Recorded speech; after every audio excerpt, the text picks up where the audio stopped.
निफाड तालुक्यातील कसबे सुकेने आणि मौजे सुकेने व संपूर्ण पंचक्रोशीमध्ये काल गुरुवारी 6 जूनला दुपारी 4 वाजेच्या दरम्यान पावसाची सुरुवात झाली।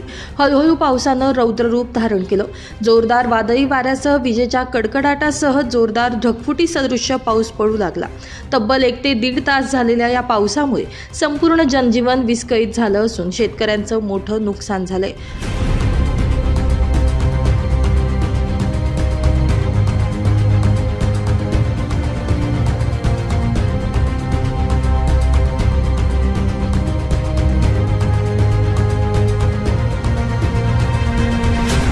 अनेक मोठमोठाले डेरेदार वृक्ष देखील रस्त्यावर पडले होते।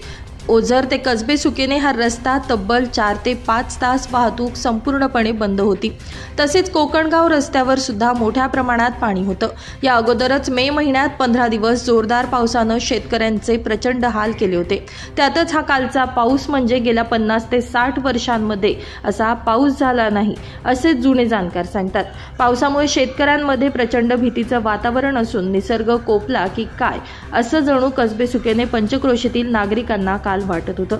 संपूर्ण शेतीमध्ये तलाव स्वरूपाचं पाणी साचल्यानं पिकांचं मोठं नुकसान झालंय। विद्युत पोल पडलेले होते तर संपूर्ण जनजीवन यामुळे विस्कळीत झालंय।